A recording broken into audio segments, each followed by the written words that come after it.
What is up, everybody? Big Ten Live 5. We have now done, well, not actually finished this one, but Mark has let me get to the point where I've started my fifth before he's wizened up and dropped me off of this thing. And you know what? I am eternally grateful for that.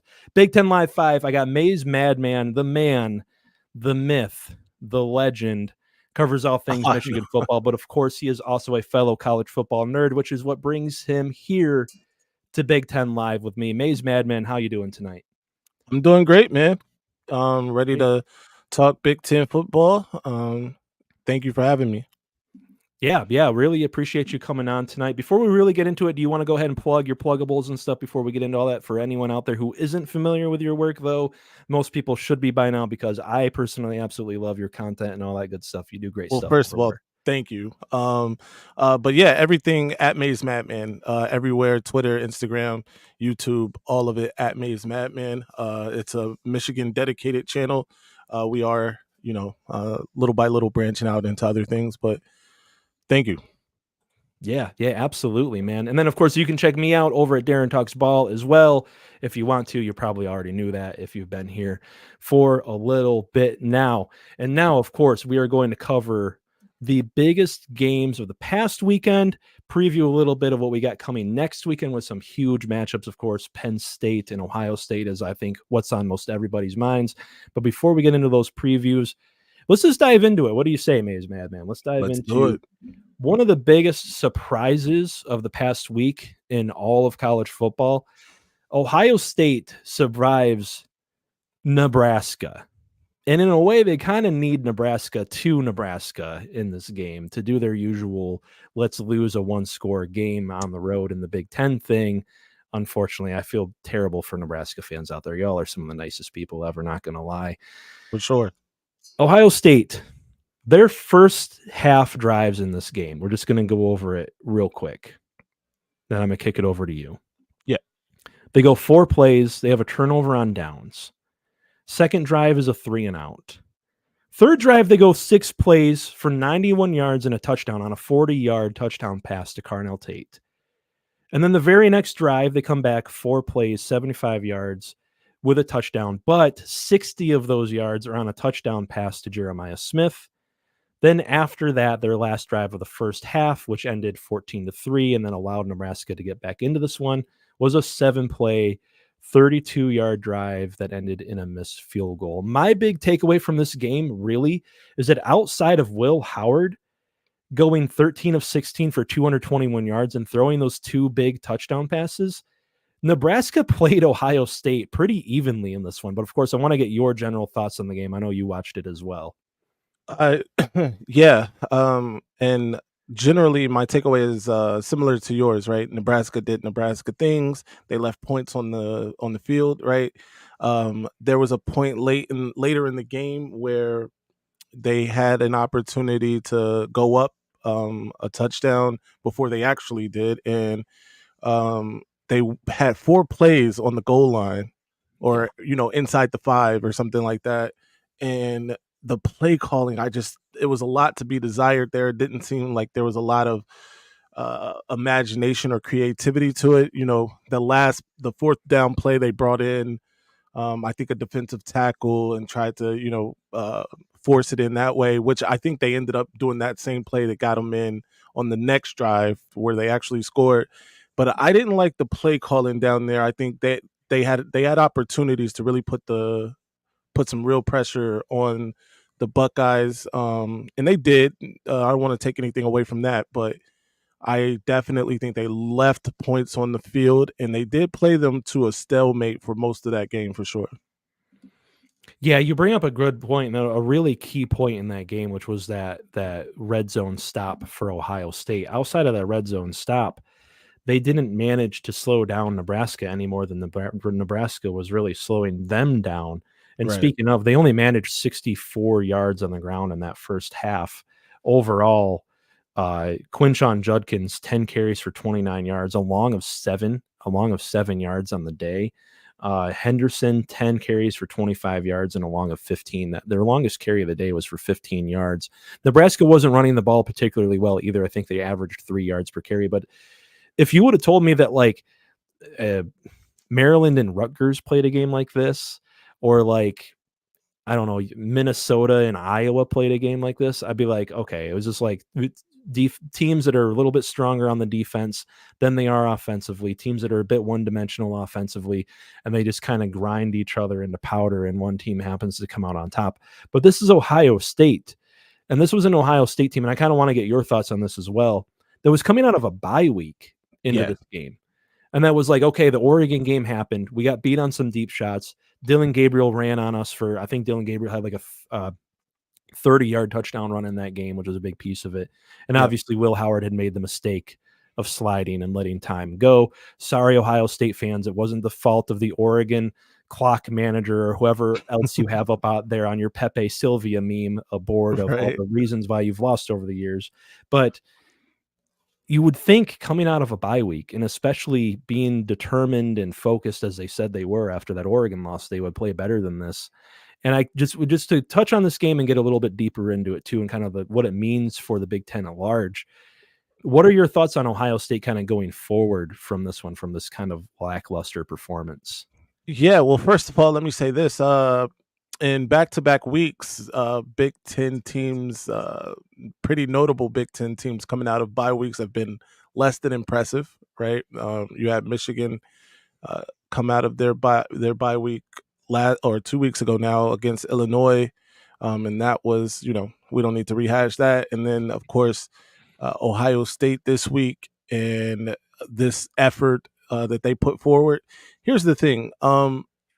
There's been a lot of talk about the money spent in the offseason for Ohio State to kind of keep this roster together and add pieces to this roster, major pieces.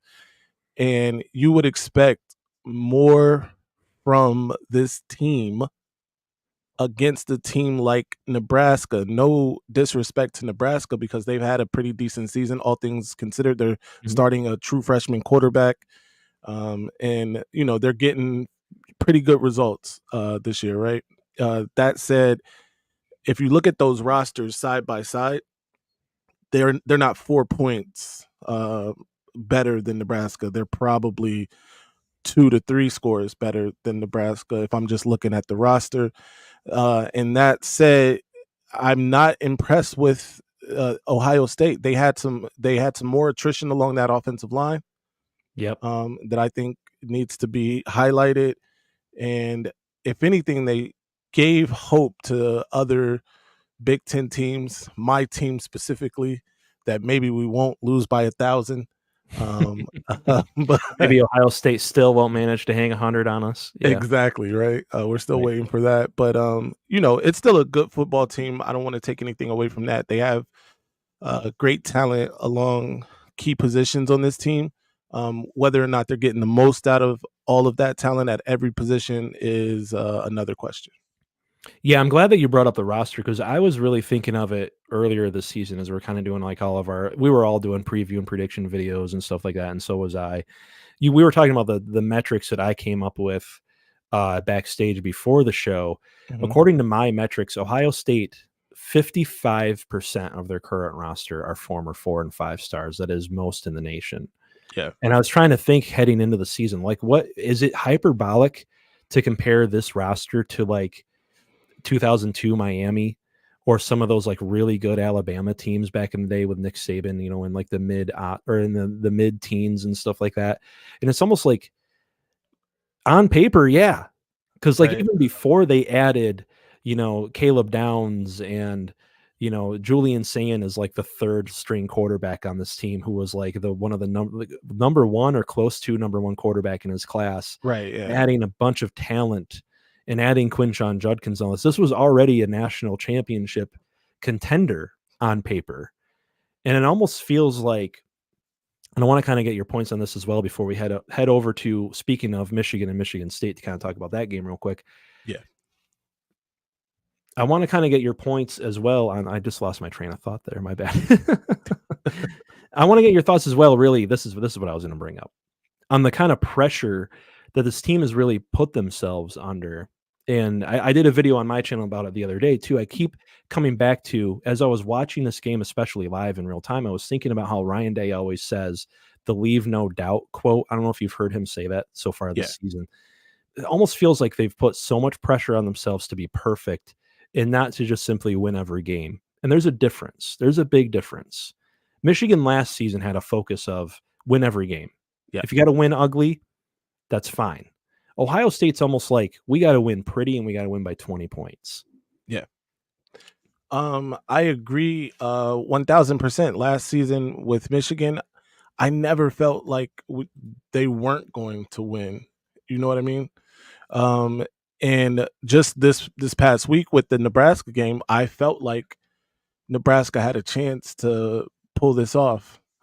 Even when Michigan needed uh, that last drive against Alabama to take that into overtime, right? Where they pretty much had to be perfect. It had to work. I didn't doubt it for a minute. Um, that ball got tipped and Roman made a great play, but somehow you just felt like he would.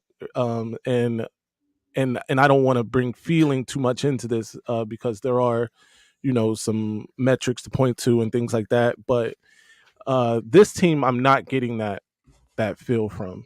They are a rival team, and I know that I have some bit of tint on my glasses when viewing them anyway, but it doesn't even feel like that Ezekiel Elliott Ohio State team, right? And just how that just you felt the weight of that when it was time to play, right? And I just felt like they were going to beat everybody. I didn't think they would win that Alabama game, but that's another story. But I did feel like they beat everybody else.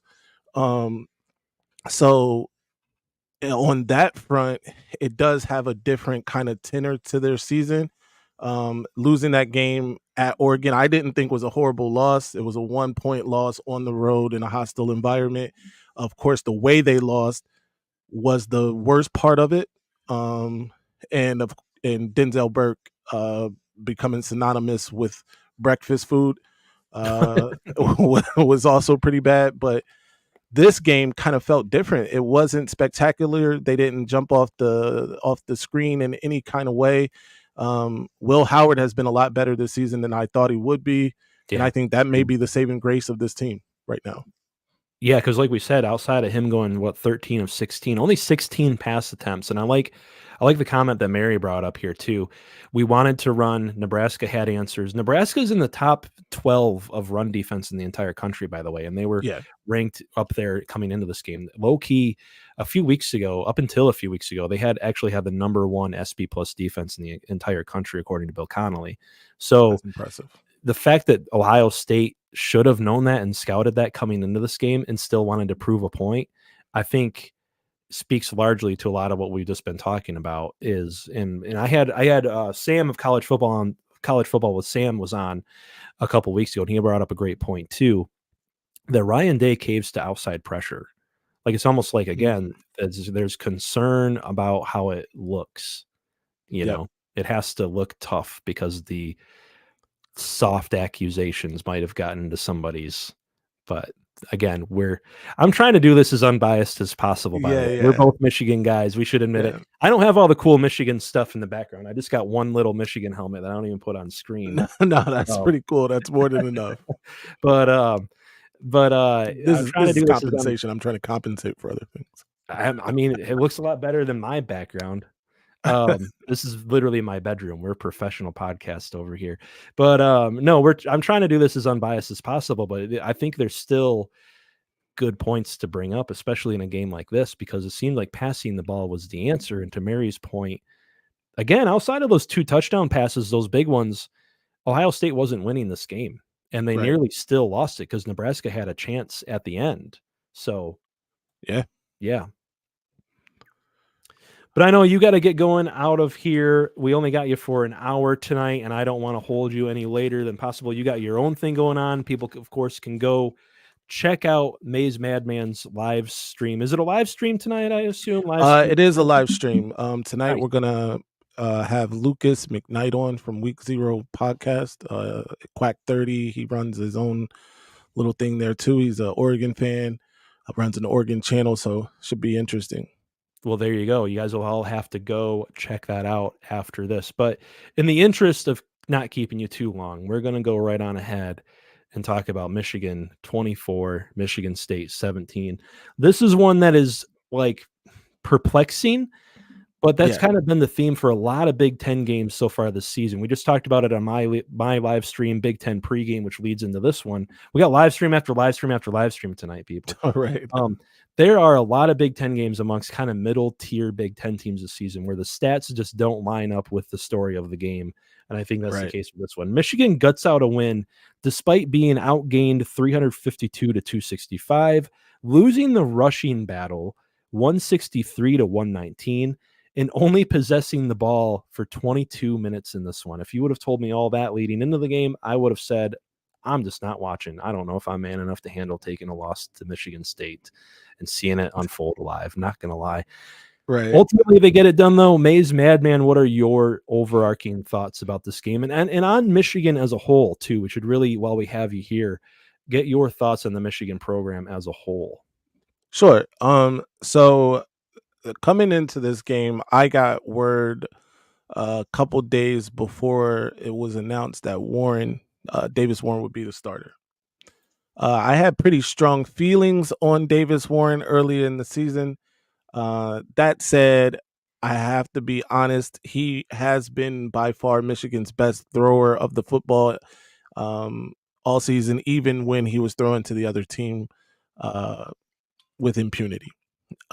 So I was kind of taken aback by that news, and it didn't give me great feelings. I'll be honest. I didn't feel warm and mushy inside. I thought that meant we would lose this game, if I'm being fair. But I thought he played a tremendous game considering the circumstances. Usually, when you start a season, you get pulled, and then two more quarterbacks play, and they go back to you. That's not a great sign, right? Right. But in this case, it worked out for Michigan. Aiden Childs is a young guy, but he has ability, and that kind of gave me some cause for pause, especially the first two drives for Michigan State.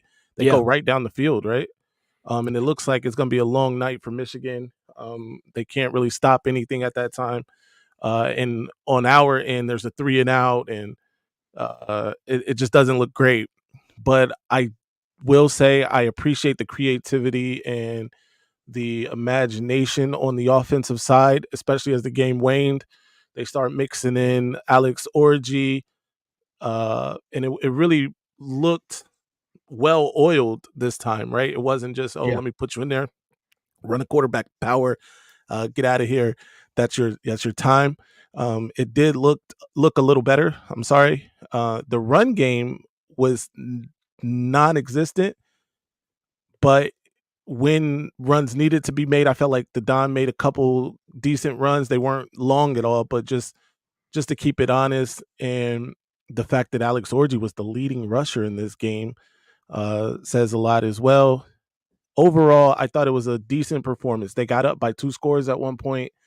That it did get a little more interesting than I thought it needed to be, but this was a solid win for a team that's coming off 2 losses in a row. A horrible loss a week before off of a bye week. This is how you answer in a rivalry game at your home field in front of America. You win this game. So that was big for Wolverines. That was big for their confidence. I'll even go as far as to say the little skirmish at the end was big for morale, right? The team coming together in a different way. And even though you hate to see that sort of thing, I certainly wasn't a fan of it. But coming together to protect, your guys is another thing, right? Yeah. Overall, I think the program it's hard to tell week to week. I will say that. I do think they're moving in a good direction. In terms of recruiting, I like what the coaches have done, but in terms of like the product on the field, there is a lot to be desired, which kind of puts you in a catch-22 situation. I think there should be some turnover. I'm not going to get into people losing their jobs, though. I won't go that far, but I do think there needs to be some attrition along the coaching staff. But I like where the program is headed. if we're being honest, Michigan was never going to be great this year. Everything that was lost offensively, there's one returning starter on the offense, and that's Colston Loveland. Thank you There's for saying that. I just yeah, interrupt real quick. I said that on the Michigan call-in show the other night, and I got flack for it. I'm like, this is what it is. right. Yeah, Sorry. and I think we Yeah. forget that. Like people take that for granted. Like when you lose nearly 100% of your offensive production, that's kind of crazy. In fact, we're towards the bottom of college football and returning offensive production, right? It was Um, 36% heading into the yeah, season. We it's were pretty tied for bad. last in the Big Ten. Yeah. And even though people look at the names on defense, the depth is different than it was a season ago, right? We can't Mhm. go 2, 3 deep at corner and things like that, right? Once we start digging on that defense or digging on that bench, you, it gets pretty spooky. It's it's Halloween season, and it's definitely spooky at the end of the Michigan bench right now. Um, so yeah, not to be too long winded, but that's how I feel about where the program is. There are things to be excited about moving forward, and Mhm. I would like to see the creativity continue, especially with the offensive play calling. I think Wink Martindale in the last 2 weeks has been a lot better than he was before these last 2 weeks. I think Jayshawn Barham has finally come to play football for Michigan, and that's been great to see as well. Josiah Stewart, if he was 4 inches taller, 20 pounds heavier, would be talked about as a potential first pick overall. Yep. Agree. He's an Agree. absolute beast. Yep. The only So thing that's Michigan gonna has a hold him lot back to is his size and lack of it. Yep. exactly. So Yep. with that said, I'll hand it back over to you. No, I know this probably isn't gonna make for the most interesting radio. I always say radio like a boomer. The most interesting stream because I mostly agree with you on all this Yeah. stuff. In fact, I agree with you on most all these points. It's really hard to get a read on Michigan. There have been I've been doing shorts about it, and I've been doing videos about it on my channel, I don't know about yours. But these and I don't think it's loud. I don't think there's a lot of people in the Michigan fandom sphere. There are some slightly more prominent people I see out there kind of not really directly calling for this yet, but kind of wondering and prognosticating if this will be the case or if it should happen. But there are people talking about firing Sharon Moore. And Yeah. I'm just like, stop. You can't. I've After seen one that. season, you cannot fire. First of all, it's not going to happen Yeah. because Ward Manuel's not going to fire him. So it's not even a conversation in my mind. And second of all, he could be a bad head coach. Granted, he could be Steve Sarkisian. Remember, Steve Sarkisian got fired at USC, had to like beg Nick Saban for a job, and then now look where he has Texas. Right. Do you Yeah. want to see Sherrone Moore coaching at Oklahoma in the Final Four of the playoff in a few years? Exactly. You never know. And with the talent he's bringing in, like you said, it's it's paradoxical, right? Like with the talent he's bringing in, and especially maybe we can touch on this for a minute. We kind of talked about this backstage, whether we'd really talk about it or not. The potential of bringing in the number one quarterback in the class, and I Yeah. hear from confirmed like much better reporters than I, because I'm not even a reporter. I'm a fan sitting in my bedroom talking about this. Right. There's smoke to the Bryce Underwood stuff with him doing that and knowing, by the way, we got to judge him by his entire body of work too. Hmm. He was a great offensive line coach. He was a great offensive coordinator last season in the Alabama game that you mentioned. That was a lot of him. Hmm. And you're going to sit here and you're also going to tell me that you know a bit more about football and football coaches than Jim Harbaugh, because he was handpicked by Jim Harbaugh to take over Right. this program. Similar to David Shaw, who, by the way, put Stanford into Rose Bowls after Jim Harbaugh left. Right. So this talk about Sherrone Moore getting fired potentially is just wild to me. I'm glad Michigan won this game so that they didn't get louder.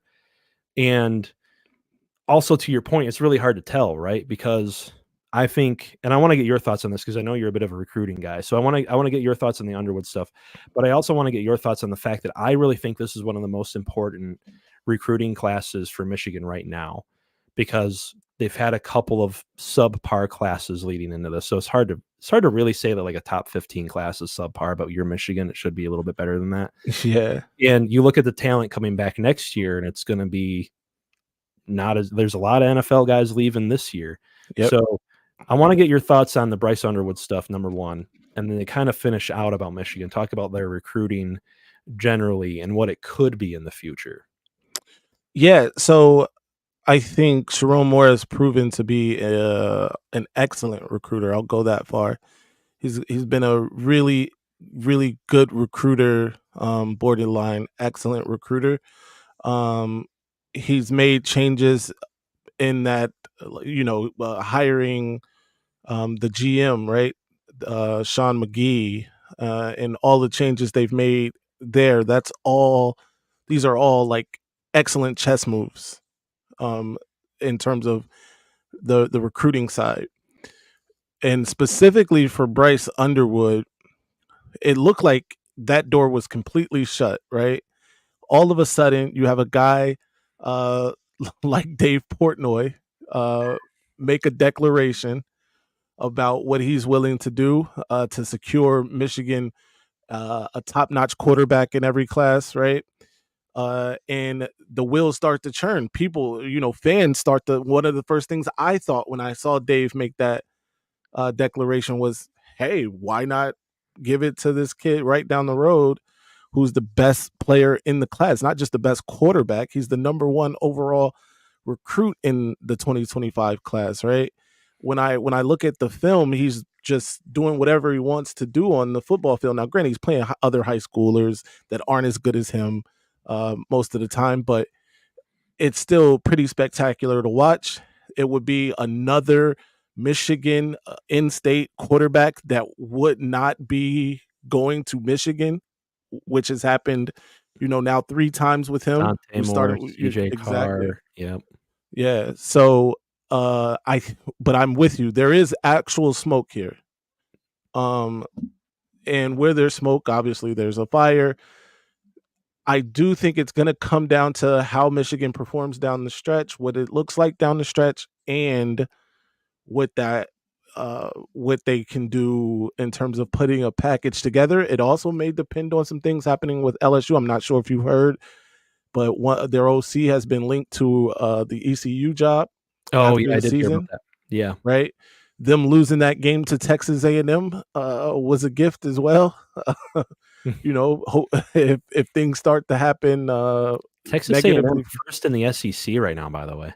I made a joke on the Week Zero podcast of like 4 or 5 weeks ago, maybe 4 weeks ago, and they were talking about the SEC, and I said the eventual SEC champion, Texas A&M Aggies, will win. Whatever, and it was half-heartedly joking, but at this Yeah. point, Texas A&M could be the SEC champions. They have Texas left. I believe they have Texas at home. Mhm. Big So rivalry game. it can happen, and Yeah. that would be something. But I don't want to get too far in the weeds there. But I like what Michigan is doing on the recruiting trail. The number, like you said, 12th ranked class right now. They just picked up a huge 5-star offensive tackle, Huge. Huge. Andrew Babalola, figuratively and literally. And those are the sort of centerpieces you need to, build classes around. And if they can add that kid from Belleville, now we're cooking with grease, right? So Yeah. um, I'm excited about it. First coach since 1948 for Michigan to win his first game against MSU. Even Yeah, Lloyd Carr and Jim Harbaugh didn't do that.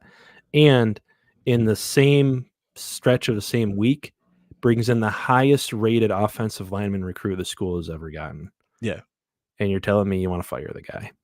It's No. wild, man. I just to think, all the things you said, all the things that we've both said about the production that was lost.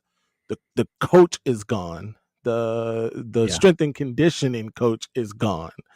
Everybody on defense left in terms of the Mhm. coaching staff, and nobody's taking that into consideration. He Yeah. got the job late in the game. Half the portal was already decided when he Mhm. got the job.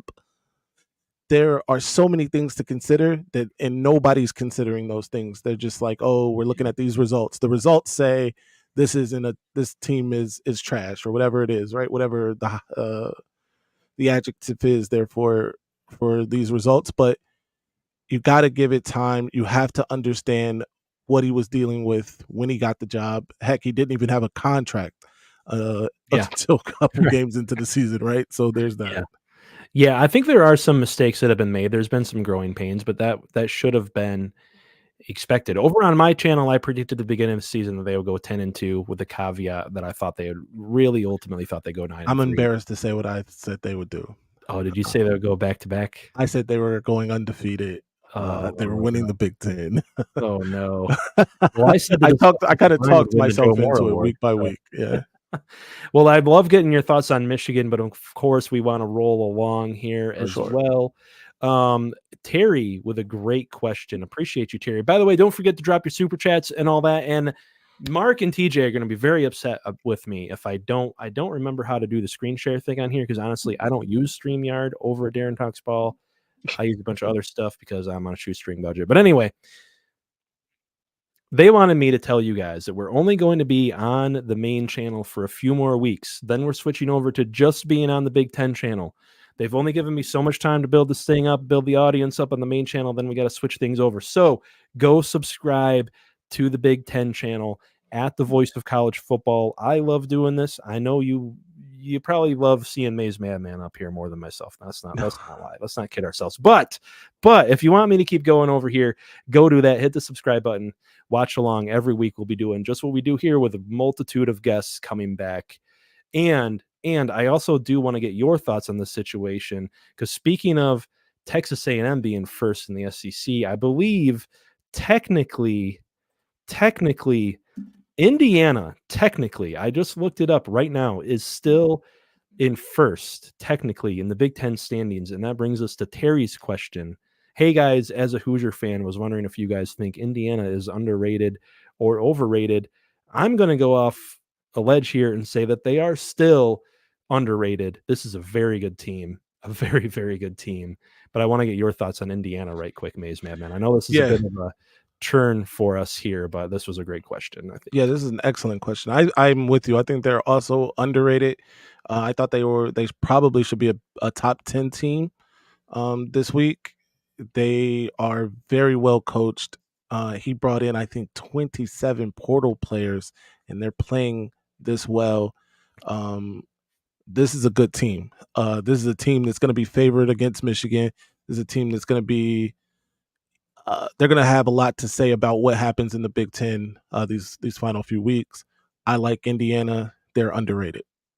Yeah, they could go 11-1, lose to Ohio State, lose some crazy tiebreaker, or Ryan Day complains to the Big Ten and they don't end up in the Big Ten Right. championship Oh game. man. And they could still get into the playoff. The playoff committee is not, in my opinion, going to keep an 11-1 Big Ten team out of the 12-team playoff. That would be wild. And I do think there's a lot of teams that are kind of, and we've been talking about this a lot on Darren Talks Ball. There's a lot of like Cinderella teams from time to time that just get a generational talent in the transfer portal, or you've got like the Joe Burrow 2019 LSU story, or Yeah. like what Ashton Jeanty is doing at Boise State right now, where just one or a handful of great players kind of carry the team. But Yeah. when you watch Indiana, in my opinion, that's a well-coached team that is deep. They're good in the trenches. By the way, they have a guy, I'm blanking on his name, the defensive end is up to like 6 or 7 sacks on the season already. They're fourth in run defense in the country so far this year. They're only giving up like 3 yards a carry on the ground. This is a very good team, even outside of Curtis Rourke and Elijah Surratt and the high flying offense that they have. I think they'll be very competitive, in my Yeah. opinion. I agree. I think they're going to be favored in every game for the rest of the season, other than the game against the other state or Ohio State. The other state. You can say the other state here. I'm sorry, I don't want to, because I know like the people at Voice of College Football aren't familiar with that, but that's what we refer to them over on Maize Mad Man. The other state. I like that. I had the displeasure of having to live in Ohio for a while. So I was born and raised in Ohio. Oh, really? Yeah, I grew up in less than 2 hours away from Columbus, Dayton, Ohio, Okay. Southwest there. So Okay. I grew up in this rivalry. My entire family on both sides are fans of the other state, graduates from the other state. So Oh, yeah, okay. Yeah, you got some familiarity there. I worked yeah. in the oil and natural gas field for a while, so I had to work in like Okay, Southeast Ohio for a while. Let me tell you, right. that is a wild part of the country. Zanesville, Ohio, wild place. Cambridge, Yeah, wild place. You're basically in West Virginia. Anyway, pretty much, right. um, we got to get rolling along though. I know you got to get out of here after just a little bit. Let's get to the next game we wanted to react to and discuss. A very big game, especially in hindsight, knowing what Penn State could potentially do down the line, and considering the injuries that happened in this game as well. Penn State ends up pulling away in the second half and beating Wisconsin 28-13. By the way, one little thing I put in my notes here, and it doesn't really pertain to this game in particular, but I noticed this as I was going through things earlier today. There are 10 Big Ten teams, more than half the conference, that are either 4-4 or 5-3 right now. So there's still a lot to play for in terms of bowl eligibility. And just the level of parity in the conference this season is insane to me. But my big takeaway from this game, and I want yours, of course, as well in a minute, is that Penn State loses Drew Aller to an injury, a lower body injury, in the second quarter. And there's really no drop off. Pribula, if that's how you pronounce his name, I'm not entirely sure, goes 11 of 13 for just 98 yards and averaged yards per attempt of 7.5. Not anything, Heisman worthy or anything, obviously. But throws for a touchdown, no turnovers, no picks, an 85 ESPN QBR, which, by the way, is better than what Braden Locke did in this game with a terrible interception that led to a Penn State touchdown. And Penn State pulls this one out despite losing their quarterback and despite losing Donnie Dennis Sutton, one of their best defensive players as well, to injury. Their last 4 drives with Pribula in the game, punt, 13 plays, 81 yards, touchdown, 9 plays, 76 yards, touchdown. They score on 50% of their drives with their backup quarterback. And I'm curious to get your takeaways on this game and really Penn State at large. And maybe we can kind of cycle this into a Penn State versus Ohio State preview for this next coming weekend too. Yeah, so I am also impressed with Penn State.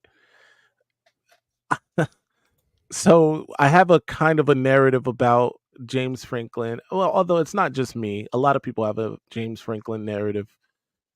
Heck, the mainstream media has a James Franklin narrative, right, about him not being able to beat Michigan and Ohio State, especially the latter, right?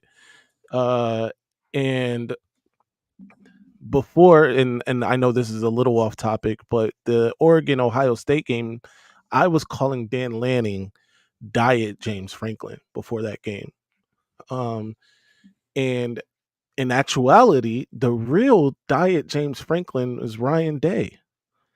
We saw his record against top 5 teams, his record obviously against Michigan, and there's some other tiers to that record, but he's been exceptional in games that don't necessarily move the needle, but against the teams like in Oregon, like Michigan the last 3 years, like Georgia, those games are the ones that he's losing. And this game sets up to be the same, except he's playing against the actual James Franklin, who has this same thing against him and his teams, or Ohio State, just period. And it leaves me in a bit of a conundrum here, because on one hand, do I think Penn State has played well enough this year to compete with anybody in the Big Ten? Yes. Do I think Penn State has played well enough to beat anybody? Yes. However, even at home against Ohio State, which they will be, this game is at home for Penn State, I believe, right? Mm-hmm. Big noon kickoff robbed us of a night game, by the way. Yeah. Which they have done now the last 2 seasons, and I thank them for it last season against Michigan. And I'm sure fans of Ohio State are thanking them again. Mm-hmm. But the football gods doing things in Ohio State's favor? Never. Absolutely, right? If I'm previewing this game, it's gonna come down, obviously, the health of Drew Aller. I don't know if he's gonna be out for this game. I didn't look into that before this, unfortunately. Also, unfortunately, Penn State, like Michigan, is very cryptic with their cryptic, right? Too, so it's hard. Michigan's famous line since Jim Harbaugh is working through some things. Yep. right? Yep. What is that exactly? But anyway, And then you find out he, like, broke his tibula. exactly, right? Like, that's not He's working working through through some something. things. You just He's out gotta for the season, I right? saw him walk into the facility with a cast on his leg. Right. Oh, yeah, Yeah. he's working through some things, yeah. Yeah.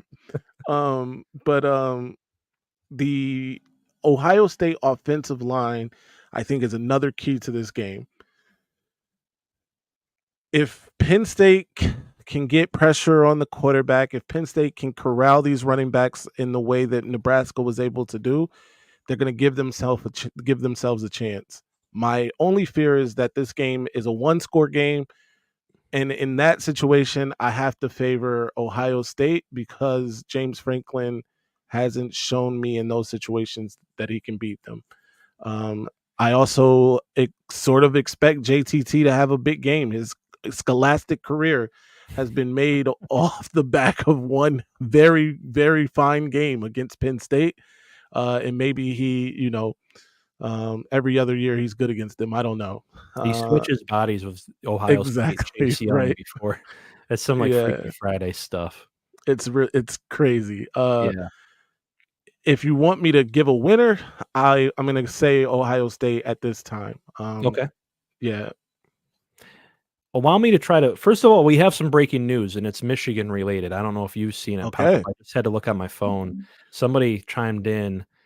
D. Cormillan chimed in the comments, and I had to verify it myself. I'm Is this seeing it on real? Facebook right That's now. my guy DK. Yeah. According to Michigan Diehards, which is a Facebook page I follow, it is true. There's an official statement out.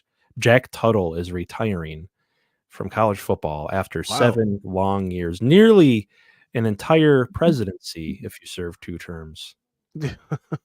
Right. But just wanted to This get is that out there. Yeah, wild. yeah, that's pretty wild. That's interesting, man. Literally has been around a long time. This is interesting. Yeah, 7 years and now Is there an injury related or I got it pulled up on my phone, and it's a really long statement that I would okay, have all to right. sit Yeah, here yeah. and We zoom don't need in to go my through eyes that. like a boomer. I don't wanna do that on stream, but yeah, that is, breaking news for everybody out there. He did us a Jack favor. Tuttle. After a That's wrong. long and storied and illustrious career, may we never forget that interception against Washington. Oh yeah. Great. But just I think he's like even money on touchdowns and interceptions, right?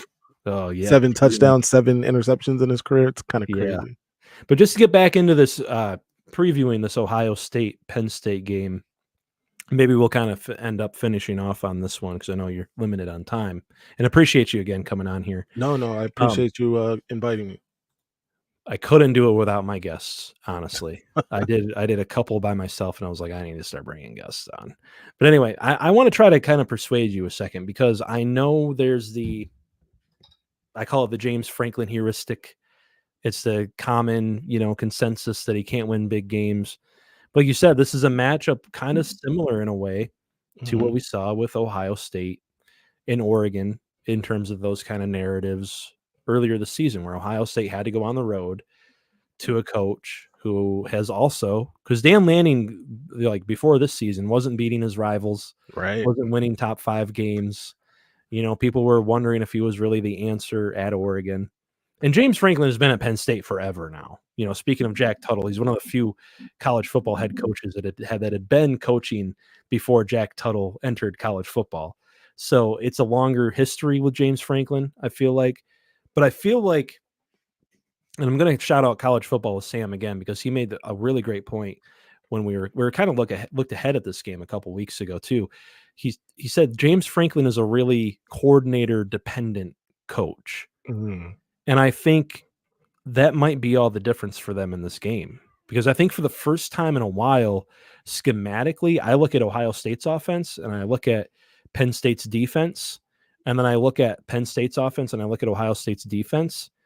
And for the first time in a while, in terms of like metagame stuff, Penn State might be a little bit ahead and they might Mhm. have the advantage. And Kotelnicki is, I mean, that man is a genius. Like, I love how he dialed up. My hot take for Michigan in the offseason is they should have hired Kotelnicki and Yeah. Campbell out of town, but that's Right. for another time and place. But I just schematically and even talent wise, Penn State has some dudes, and Singleton is back and had a decent game against Wisconsin. That two-headed monster is still there. I don't know what Ohio State does to defend Tyler Warren. In Ohio State, you mentioned Denzel Burke not being able to cover anybody. They had to shuffle around their defensive backfield, and they had to put former linebackers at safety and vice versa, I think is part of what they did. Sonny Styles moved over. Yeah. So I don't know what they're going to do about Tyler Warren. Their run defense is still really good, but Penn State's run offense is very good and very multiple. Penn State in the trenches, I think, wins. I think we can agree. Penn State's defensive line against Ohio State's offensive line will be very interesting. If Penn State has Donnie Dennis Sutton, they have the guy in the middle as well as Zane Durant, who I don't think gets enough attention for the pass rushing defensive tackle he is.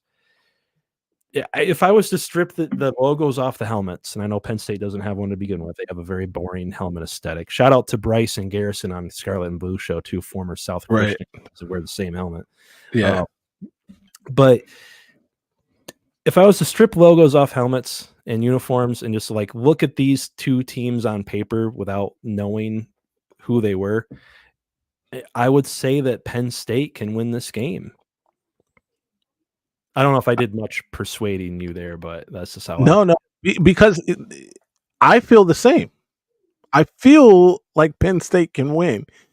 It really comes down to, and it is a narrative, right? And narratives, things happen, and it can change overnight, right? He could come out there Saturday and change everything that's been said, right? With a win. Jim Harbaugh certainly did, right? In 2021. Yeah, Jim Harbaugh did it. Yeah. So it's not that it's an impossibility. I don't believe it's an impossibility. In fact, I think it's likely to a certain degree. However, if you held my feet to the fire today, like right now at this moment, and you did a great job of explaining why they can and probably will win, and I believe that their defensive line versus the offensive line of Ohio State is a check in the box for Penn State. But until he does it, it's kind of like that. It's kind of like I need to see him do it first. Yeah. And he's an excellent coach, and I think he sometimes is ridiculed too much for his lack of winning against Ohio State and even Michigan over the years here. But I think he's a really good football coach, and this sort of win will put him in, a different tier even, but he has to do it. And if he doesn't do it this year, I think it's going to be people calling for his job, which is crazy even, but may have some merit to it too. Right now, I think Ohio State wins that game, though, unfortunately. And I mean, yeah, you mentioned the narratives and stuff, and the thing too, ultimately, is narratives exist for a reason, right? Like this is a man, to your point, that doesn't have a track record himself of winning the big games, especially against this team. And maybe there are things. Like I'm a psychology major. Maybe there is a mental block there. Maybe there is something that causes him to make. We've seen it in the years past, speaking of, in like 2022, when JTT was going off, for him to make rash decisions in games. And we just kind of see that generally with James, by the way. My big hot take on James Franklin is he managed to be the weirdest head coach in the Big Ten while Jim Harbaugh was in the Big Ten, which was really saying something. Right. But it'll be an interesting game for sure. I think it could be another Oregon-Ohio State where it comes down to the wire because Penn State's for real. Penn State is there's a reason why they're up there in all those key metrics. They are 8th right now in FSP plus overall. They're a good team. They are a good team. Very good team. I agree. All right, real quick, we got 10 more minutes with you. And by the way, guys, don't forget to drop super chats and things like that before we get out of here. I want your thoughts on another interesting matchup this weekend. Speaking of our Michigan Wolverines, I would have thought we'd do a Michigan-centric show with Maize Mad Man on here this week. Appreciate you coming on. Oregon comes into town. They were my personal national championship pick. I have made a lot of mistakes this season in my previews and predictions. I've gotten a few right, still patting myself on the back for getting the Michigan USC score prediction right on the money, but I have never wavered from Oregon potentially being the national championship favorite. I think they still are, and I don't know if Michigan has much of a chance of doing anything against this team. Maize Mad Man, do you feel the same way, or do you think Michigan has some kind of shot in this one? No, I actually feel similar to you. I do think there is the only chance is to keep the offense on the sideline, but that's pretty much the way that Michigan would have to have beaten any of the teams that they've lost to other outside of, Illinois. But um, they have to be able to effectively run the ball. This is where I do think Michigan may have an advantage. I do think the defensive line for Oregon may be a little light, a little smaller than normal Big Ten teams, even. And maybe Michigan has a chance there to be able to run the football. And if Michigan can run the football, get points, not just get 6 points out of drives, right? And play the field possession, or I'm sorry, time of possession, field position game. I think they have a chance, and that chance is less than 10%, right? Uh, I do think Oregon is better than Michigan right now. There's no doubt about it, in fact. Um, and ultimately, I think they win the game. Oregon does. Uh, it, Michigan, if Doctor if Doctor Strange went through all the possibilities, right? Right. It is only run the football, keep the football away from them, right? It's the Um, Iowa game plan. It's the exactly right. maximal take the air out of the ball. Yeah. Exactly. Yeah. So that's where I stand. I think Oregon's going to win this game. They're probably going to win this game by multiple scores. At the end of it, we're probably going to have to talk Michigan fans off a cliff again. They're going to be more fires from remorse, tweets and comments after this.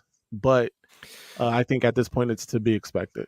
I'm not looking forward to dealing with that. Or maybe I am. I like to rage bait just a little bit. Right. Yeah. I try not to do it, but it's tempting sometimes, especially when people are calling for absolutely insane things to happen.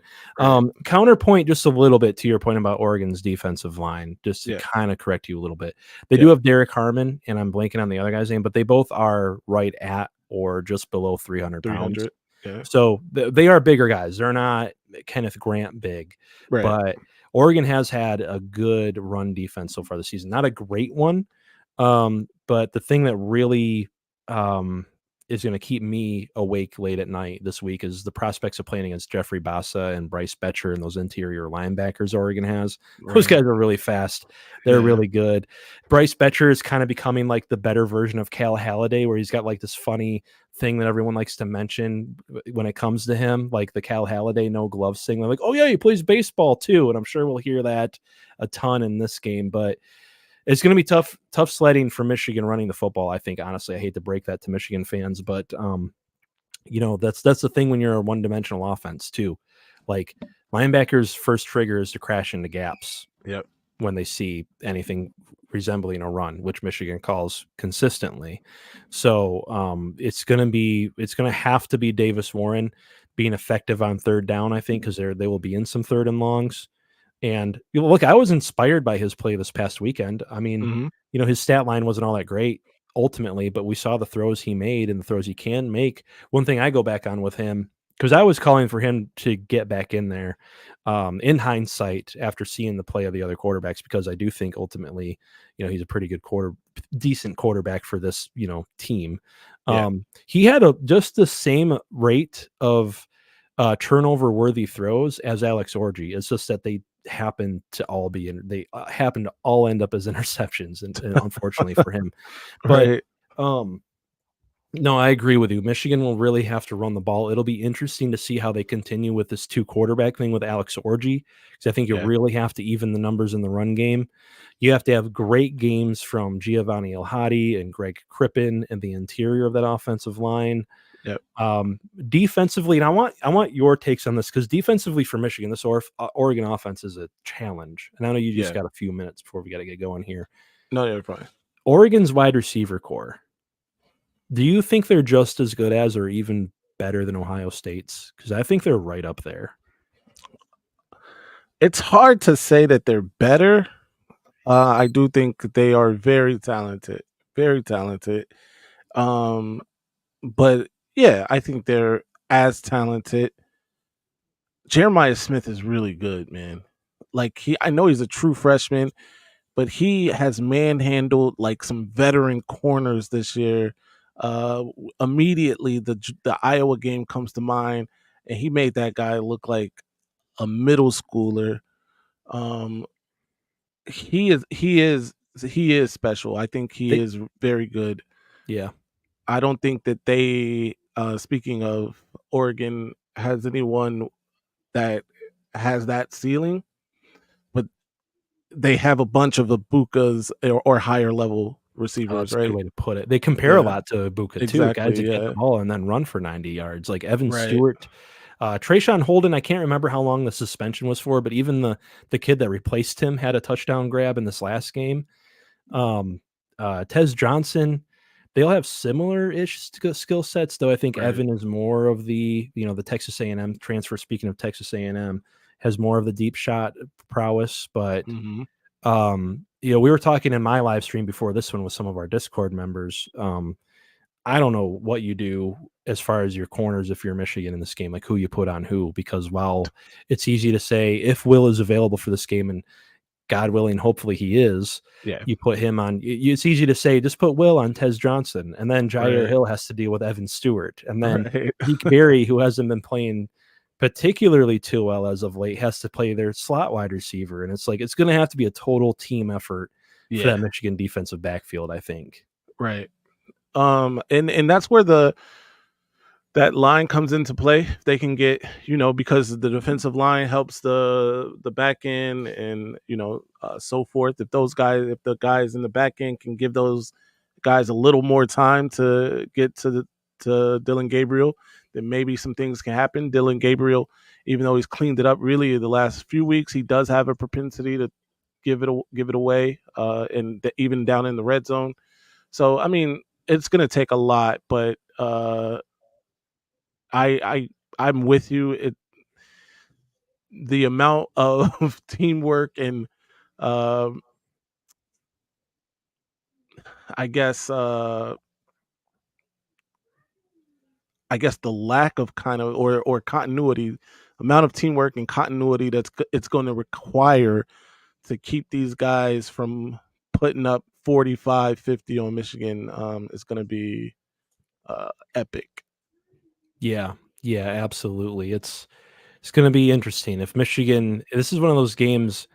And I feel like we're in rare territory for Michigan fans, where if Michigan can just keep it close, I Yeah, feel good. Like that's the thing about college football. Some wins, like Ohio State and Nebraska, feel like losses, and some losses can feel like wins, right? Though I don't put much stock in moral victories. If Michigan can just hang in there, I will be impressed. And I still won't be calling for Sharon Moore to get fired because that is crazy right. talk, people. Yeah, it is. Um, well, I really appreciate having you on, man. This was great. We need to do this again sometime. I will, if you Absolutely. want, keep you kind of in the rotation here if you want to come back on Big Ten Live sometime. Yeah, man, that'll be great, man. I appreciate the offer. We got to get you over on the Maize Mad Man channel too. I'll message you. We'll get that done. But yeah, man, thank you for having me. Thank you to your audience.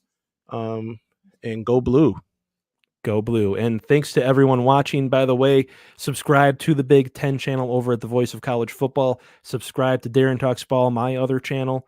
And subscribe, of course, especially to Maize Mad Man, especially if you're a Michigan fan. He talks, of course, all things Michigan football. And we're going to get out of here tonight. Yeah, and that's pretty much it. One last reminder to everybody out there before we go, be kind to other people out there. And we'll see you guys again next week.